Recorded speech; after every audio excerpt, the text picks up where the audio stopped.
Que el Señor te bendiga ricamente. Les saluda Esgin Calderón Valverde desde el Ministerio Casa de Oración en Pérez Celedón, San José, Costa Rica. Bienvenido a este análisis gramatical, hoy con Mateo 8:3. Antes de iniciar con este interesante análisis gramatical, donde le vamos a decir a usted lo que significa Mateo 8:3 en primer lugar, una parte hermenéutica. Posteriormente pasaremos a un análisis de palabra por palabra en el texto griego. ¿Qué dice el manuscrito griego más antiguo? Pululan Biblias falsas en nuestros días y ese es el problema. Ante el problema viene la solución, que viene a ser el mostrarles a ustedes qué dice el manuscrito más antiguo. Antes de iniciar con el análisis gramatical, yo quiero invitarlo para que se suscriba a mi canal de YouTube, para que explore el diccionario digital excavadigital.com, para que nos ayudes a evangelizar compartiendo este video en tus redes sociales. Dice Oseas 4:6, mi pueblo perece por falta de conocimiento. Los objetivos de este programa son tres. El primero es qué dice el texto bíblico, es decir, vamos a hacer una traducción del texto griego, los manuscritos griegos más antiguos que tenemos del Nuevo Testamento, es decir, los que son más confiables. Pululan muchas Biblias, versiones de la Biblia y traducciones que a veces no dicen lo que dice el texto, los manuscritos antiguos. Entonces necesitamos presentarle lo que tenemos aquí del siglo IV.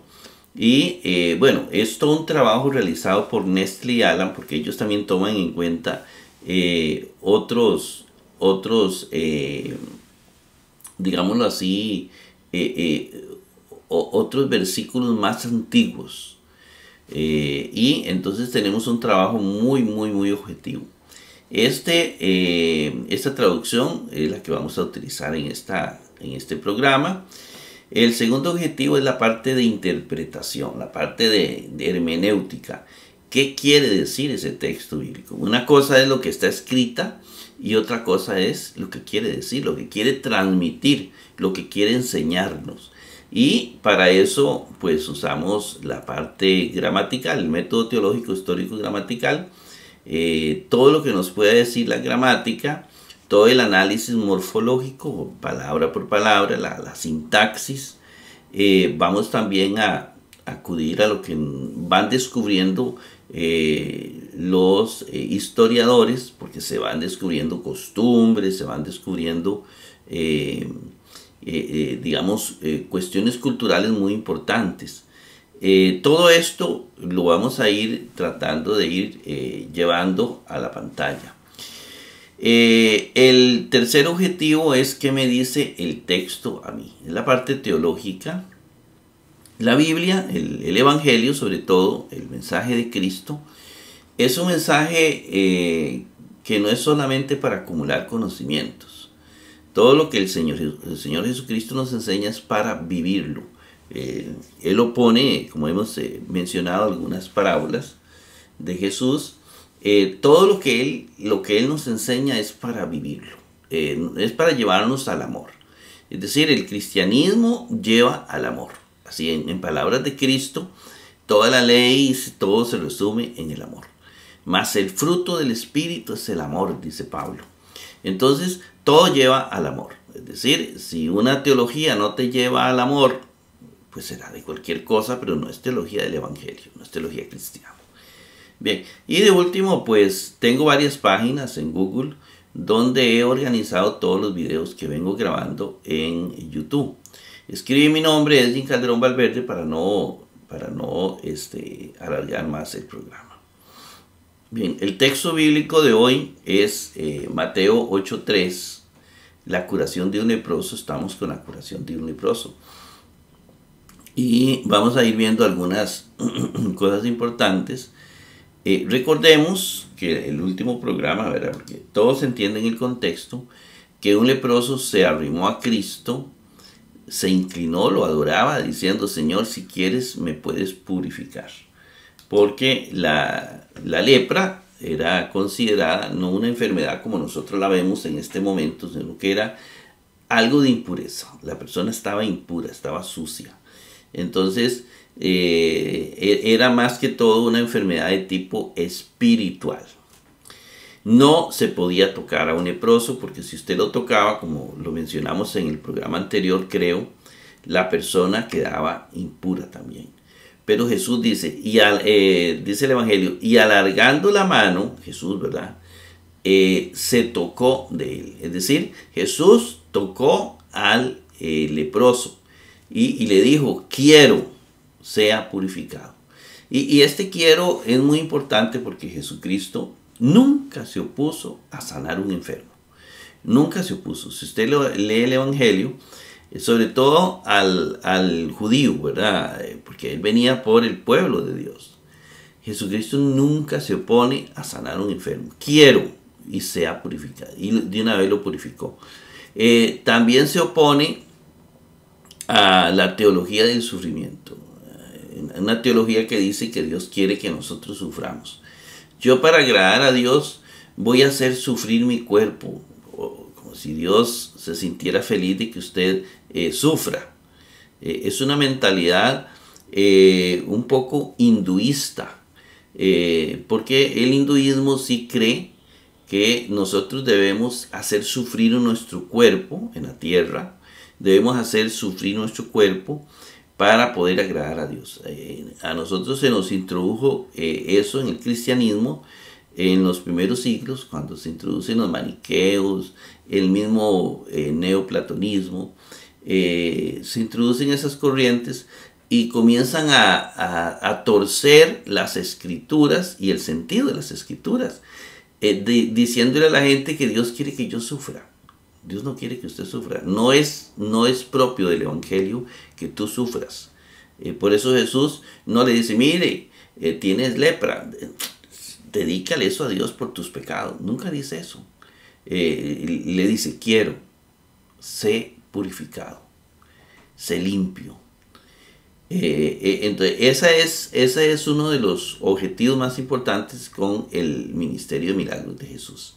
Aquí hay una intención, y es mostrar que Jesús sana a los enfermos, que Jesús tiene poder, pero que Jesús también, que Él ama.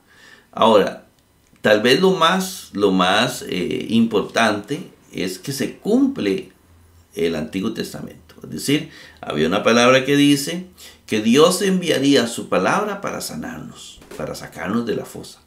Entonces Jesús tenía que cumplir lo que dice la Sagrada Escritura, ¿verdad? Tenía que cumplirse. Eso es también, dentro de las muchas cosas, la compasión de Jesucristo, ¿verdad? Pero sí quiero que quede claro que la teología del sufrimiento es una filosofía que se mete dentro de la iglesia por influencias externas. Hablemos del hinduismo, hablemos de tantas corrientes que creen que Dios quiere que yo sufra. No es así en el cristianismo. Y luego dice: e instantáneamente fue purificada de él la lepra, ¿verdad? Y cuando dice fue purificada la lepra, significa que él fue curado, fue sano instantáneamente. Porque Jesús también sanaba a los enfermos. No es como dicen algunos, que no sé de dónde se toman, que todo es simbólico, que esto no ocurrió, que se inventó una curación para transmitir un mensaje. No, Señor. Jesucristo sanaba a los enfermos realmente. Bien, la Reina Valera traduce: Jesús extendió la mano y lo tocó, diciendo: quiero, sé limpio. Y al instante su lepra desapareció. La Jerusalén dice algo parecido: él extendió la mano, le tocó y dijo: quiero quedar limpio, y al instante quedó limpio de su lepra. El meter Jesús, bueno, aquí se puede introducir la palabra Jesús, está en forma tácita. Y alargando Jesús la mano, Bien se puede incluir, no hay problema. Aunque no viene en el texto explícitamente, sí viene de manera tácita. Vamos al interlineal y a ver el texto ¿por qué queda así? ¿Qué? Y extinas, alargando. Si uno quiere, alargando, ¿quién? Jesús. Jesús tingira la mano, se tocó o tocó de él, legon, diciendo, celo, quiero, cataristiti, sea purificado, que y efteos, instantáneamente, e cataristi fue purificada, aftu de él, y lepra, la lepra. Ese es el texto, tal como lo transmite del texto de Nestle Aland. Esta es la traducción literal de ese texto. Bueno, la Reina Valera y Robertson no dicen mucho, pero la Jerusalén sí dice que Jesús manifiesta con sus milagros su poder sobre la naturaleza, sobre la enfermedad, ahí vienen los textos bíblicos, sobre la muerte, sobre los demonios. Los milagros de Jesús, diferentes por su simplicidad, de los maravillosos prodigios del helenismo y del judaísmo rabínico, se distinguen por su significación espiritual y simbólica, ¿sí? Sin caer en los extremos, ¿verdad? Es decir, todos los milagros de Jesús tienen un simbolismo, tienen un mensaje espiritual, nos están diciendo algo, y eso es cierto. Por ejemplo, a veces anuncian castigos, los dones de la era mesiánica, inauguran el triunfo del espíritu sobre el imperio de Satán, las fuerzas del mal, pecados, nos hablan de pecados, de enfermedades, confirman la fe.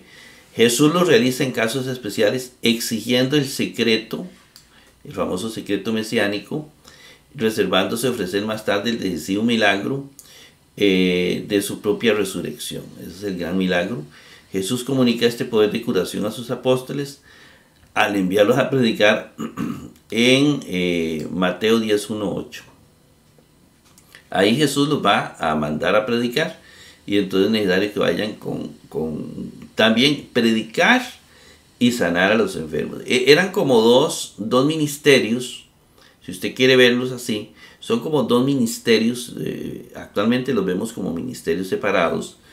En el momento de Jesús era un ministerio intrínseco, digamos que no se concibe un apóstol que no sane a los enfermos, porque el sanar a los enfermos era como el sello de que lo que Jesús hace realmente viene de Dios Padre.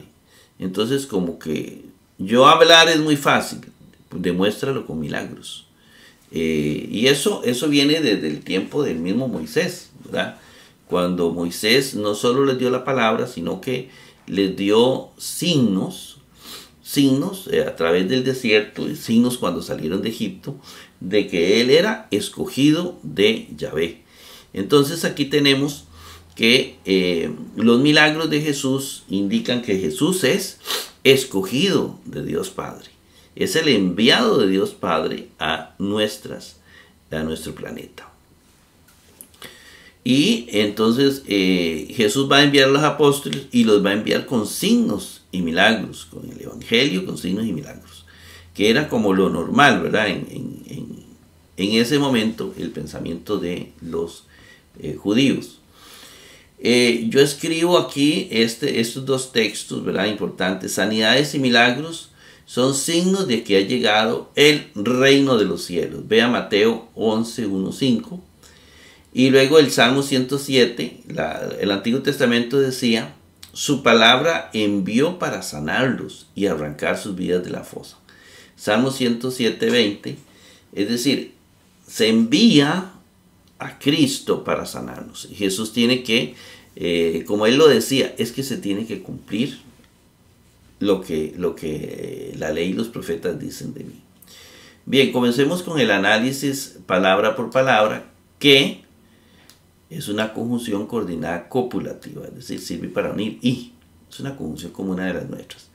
Extinas lo escribimos acá y lo vamos a buscar en el diccionario.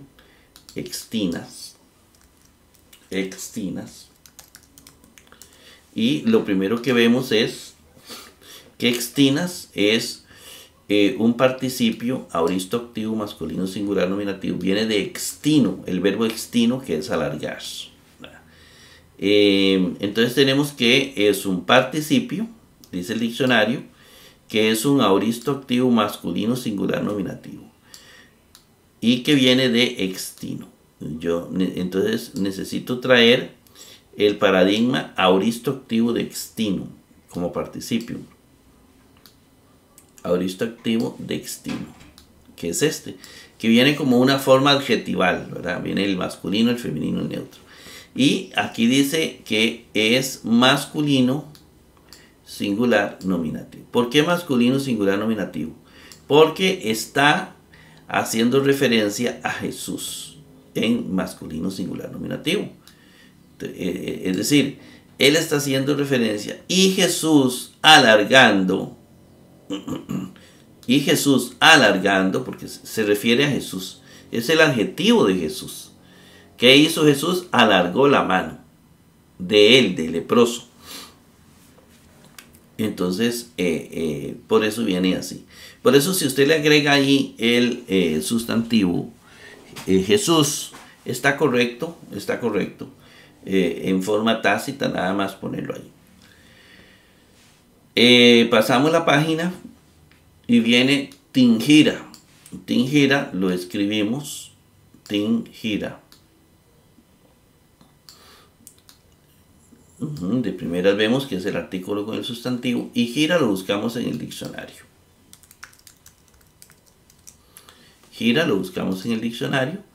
Y gira es un sustantivo femenino singular acusativo. Viene de gir, que es mano. Entonces es un sustantivo, categoría gramatical. El tin obviamente es el artículo, ya lo vamos a ver. Es femenino. Es un sustantivo femenino, mano es un sustantivo femenino, viene de gir, que es mano, y traemos aquí todo el paradigma de gir, ¿verdad? Mano, y todas las declinaciones o el paradigma de gir. Y tingira lo encuentro en tingira. Aquí está el artículo y aquí está el sustantivo, tal como viene ahí.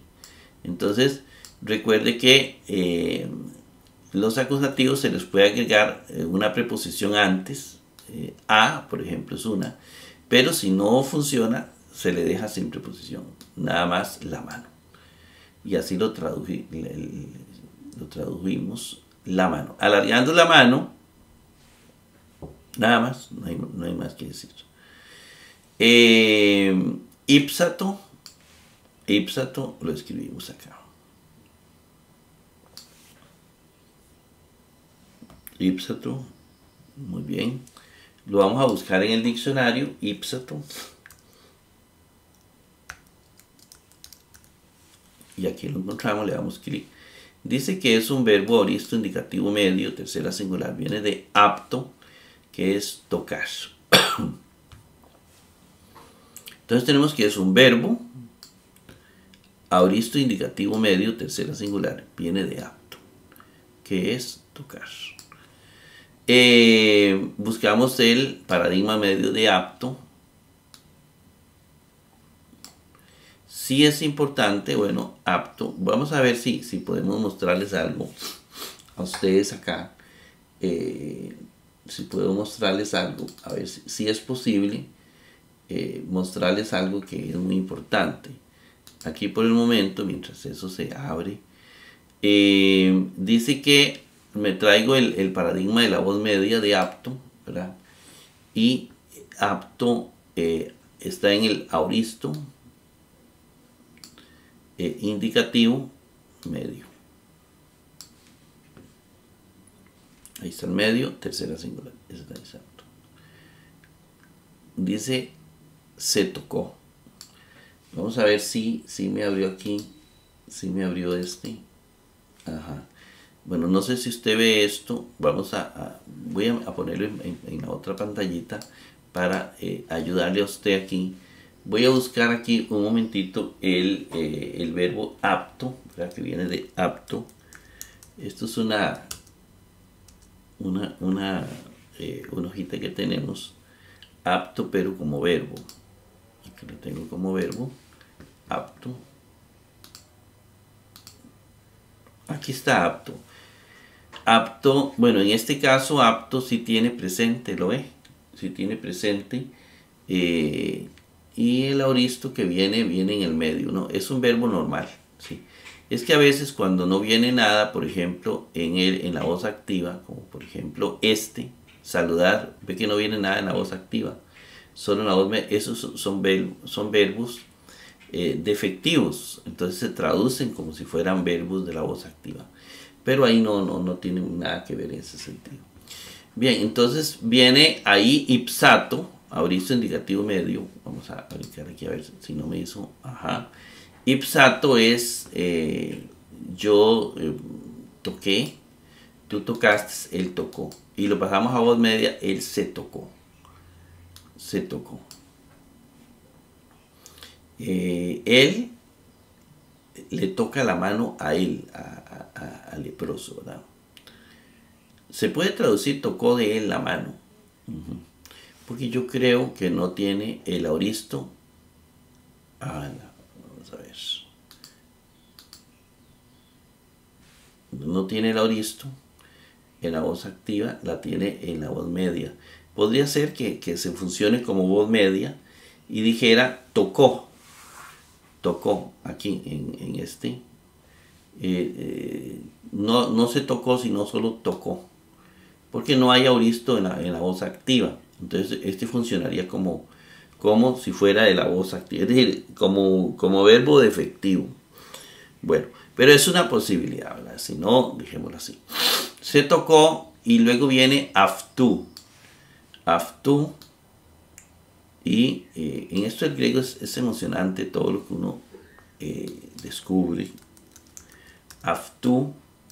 Entonces viene aftu, que es un pronombre personal, ya sea masculino singular genitivo, neutro singular genitivo, viene de aftos, él, ella, ello.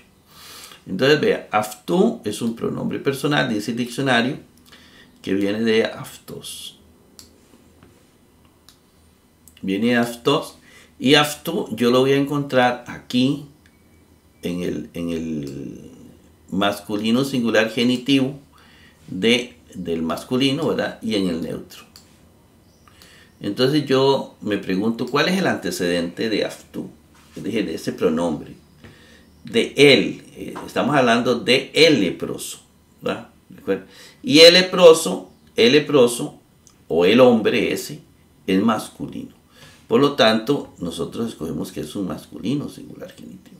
De él, masculino singular genitivo. No, porque no está haciendo referencia, digamos, el antecedente no es un sustantivo neutro, sino un sustantivo masculino. Legon lo escribimos en el cuadro y lo buscamos en el diccionario. Lo tenemos aquí. Legon viene de, bueno, es un participio presente activo masculino singular nominativo, viene de lego, que es decir. Ya eso usted lo puede hacer bien despacito, yo lo hago rápido porque si no el programa se nos hace largo. Es un participio presente activo masculino singular nominativo, ¿verdad? Viene de lego, buscamos el presente activo de lego.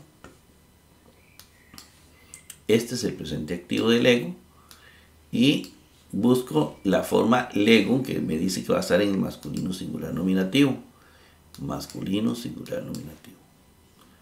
Lego, ¿Por qué aparece lego? ¿A quién hace referencia? Hace referencia diciendo Jesús. Jesús en masculino singular nominativo. Entonces, igual que extinas, ¿verdad? Alargando Jesús la mano. Porque todo participio determina o caracteriza a un sustantivo. Lego, diciendo, y se traduce como gerundios, ¿verdad? Diciendo, pasamos la diapositiva de la presentación. Celo. Celo lo escribimos en el diccionario, celo. Lo encuentro aquí. Y celo viene con el paradigma respectivo. Viene de celo. Celo viene de celo. Aquí está el paradigma si usted quiere revisarlo. Querer es un verbo presente, indicativo, activo, primera singular. Me llevo todo esto incluyendo el paradigma para que usted lo pueda ver. Entonces tengo que celo es un verbo presente, indicativo, activo, primera singular, viene de celo. Busco el paradigma activo de celo, que fue el que venía ahí en el diccionario, ¿verdad? Paradigma activo de celo, que fue este que usted ve aquí en el medio. El paradigma activo de celo lo traigo para acá y busco la palabra celo, que me dice el diccionario, que está en el presente, indicativo, primera singular. Presente, tiempo presente, modo indicativo, primera singular, celo. Está iniciando. Y luego conjugo yo quiero, tú quieres, él quiere. Yo quiero. Quiero. Da a entender la voluntad de Jesús de sanar al leproso. Quiero. Y Jesús utiliza el mismo lenguaje de él. Sé purificado. Jesús no le dice sé sano. Le dice sé purificado. Porque Jesús viene a adecuarse al lenguaje humano en cosas como estas, ¿verdad? Jesús no se pone a discutir si es una sanidad, si es, no es eso, que es lo que le interesa a los curiosos. A Jesús le interesa es la acción del amor, de que Él cura, de que Él sana, el producto, digámoslo así. Quiero, y luego viene cataristiti. Cataristiti, lo escribimos acá. Y lo primero que hacemos es buscarlo en el diccionario. Cataristiti.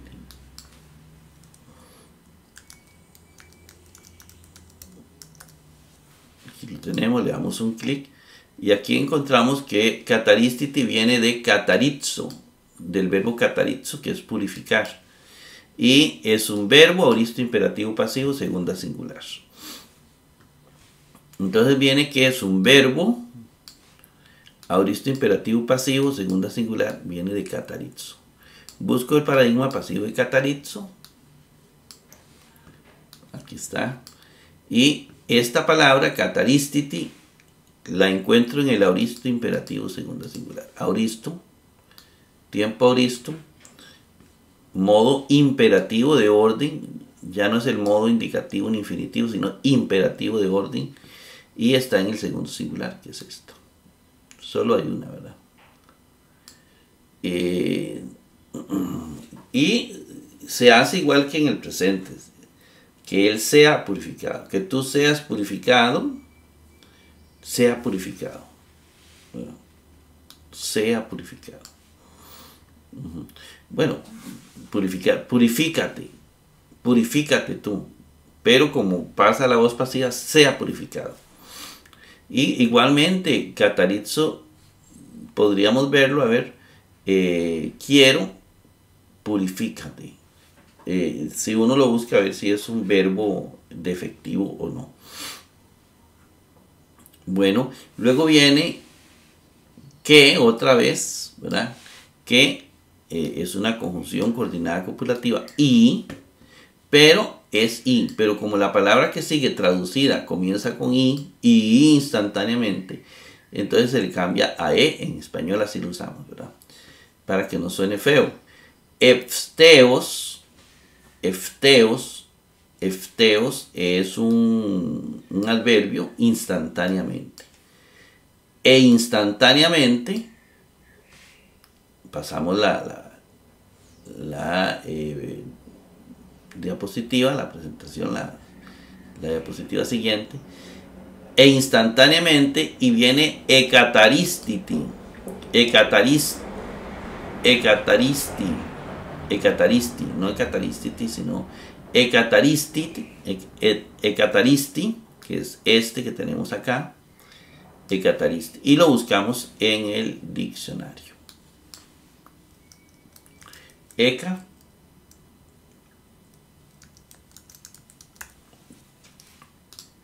y dice que ecataristi viene del verbo catarizo, que es también purificar. Viene la traducción, fue purificado, ¿verdad?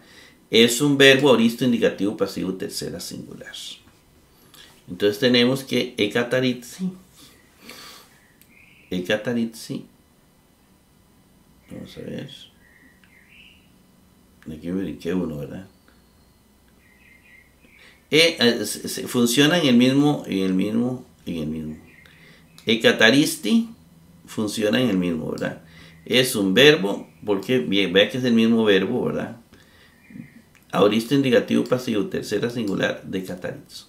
Se usa el mismo verbo, se usa el anterior, ¿verdad? Catarizo. Ecataristi está en el aoristo indicativo pasivo. Aoristo, ese estaría en el indicativo pasivo también y en la tercera singular. Esta.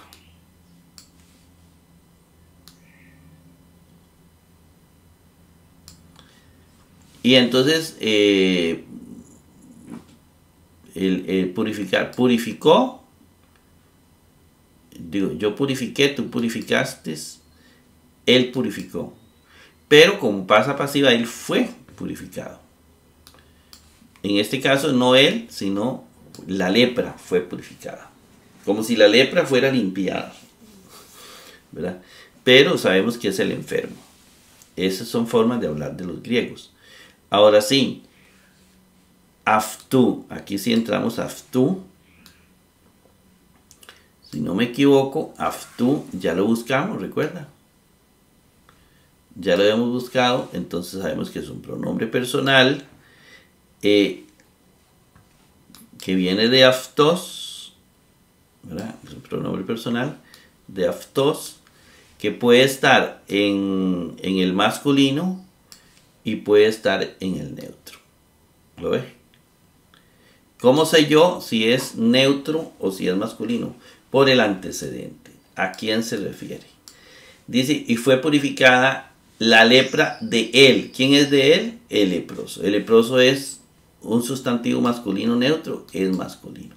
Entonces es un masculino singular genitivo.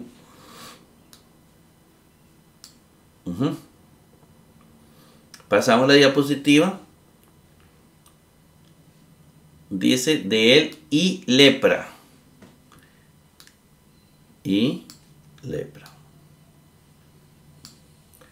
Buscamos la palabra lepra en el diccionario.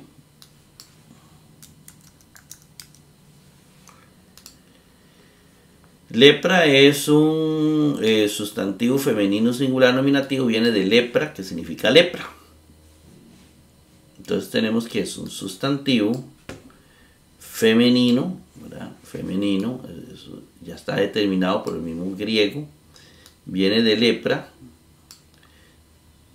que se traduce lepra, y entonces lo tenemos acá, y lo buscamos aquí donde dice y lepra, es decir, que es un nominativo, que se va a traducir la lepra, porque es un sujeto de oración, es el sujeto de oración.